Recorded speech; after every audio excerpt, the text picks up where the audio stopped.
A letter to God by G.L. Fuente. पहाड़ियों की ढलान पर एक छोटा सा घर था। ये घर अकेला था वहां पर, और इसके आसपास दूर दूर तक खेत फैले हुए थे। इस घर में लेंचो नाम का किसान अपने परिवार के साथ रहता था। उसके परिवार में उसकी पत्नी और कुछ छोटे बच्चे थे। लेंचो बहुत मेहनती किसान था। वो पूरी मेहनत और ईमानदारी से अपने खेतों में काम करता था और अपनी फसल से ही अपनी परिवार का पालन पोषण करता था। उस साल उसकी फसल बहुत अच्छी हो रही थी। लेंचो को बस थोड़ी सी बारिश की जरूरत थी ताकि उसकी फसल पूरी तरह तैयार हो सके। उसने आसमान की ओर देखा और कहा, भगवान, अब बारिश भेज दो ताकि हमारी फसल अच्छी हो जाए।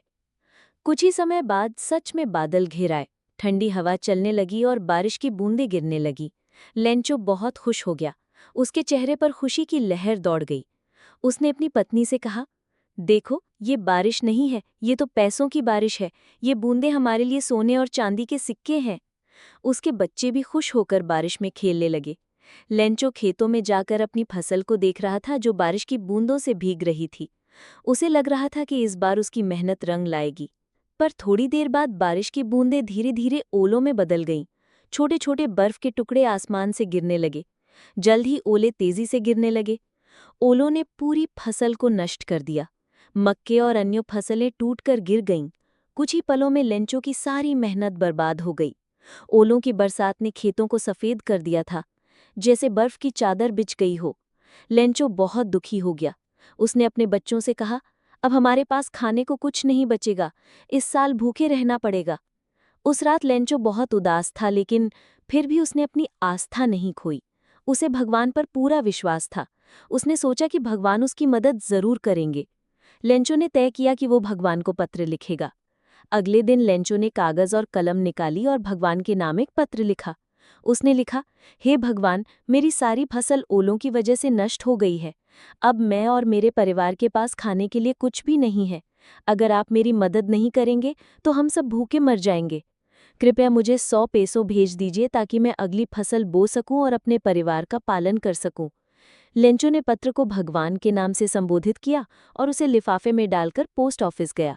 उसने टिकट लगाई और पत्र डाक में डाल दिया। जब पोस्टमैन ने ये पत्र देखा तो वो हंस पड़ा और पत्र पोस्टमास्टर को दिखाया।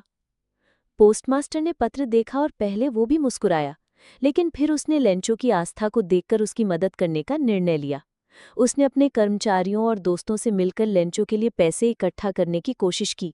पोस्टमास्टर ने अपनी जेब से भी पैसे निकाले ताकि लेंचो की मदद हो सके। सभी ने मिलकर पैसे इकट्ठा किए, लेकिन वो केवल 70 पैसों ही इकट्ठा कर पाए, जबकि लेंचो ने 100 पैसों मांगे थे। फिर भी पोस्टमास्टर ने उन पैसों को एक लिफाफे में रखा और उसमें लेंचो के नाम पर एक छोटा सा पत्र लिखा, भगवान की तरफ से। फिर उन्होंने वो पत्र लेंचो को भेज दिया। अगले दिन लेंचो पोस्ट ऑफिस आया और अपने नाम का पत्र लेने के लिए कहने लगा। जब उसे पत्र मिला तो उसने शांति से उसे खोला और पैसे गिने। पैसे गिनने के बाद लेंचो का चेहरा गुस्से से लाल हो गया। उसने तुरंत कागज निकाला और भगवान के नाम एक और पत्र लिखने लगा। पोस्ट ऑफिस के कर्मचारी आश्चर्य से देख रहे थे कि लेंचो क्या कर रहा है। इस बार लेंचो ने पत्र में लिखा, हे भगवान, मुझे जो पैसे भेजने थे उसमें से केवल 70 पैसों ही मिले हैं। मुझे बाकी के 30 पैसों की सख्त ज़रूरत है।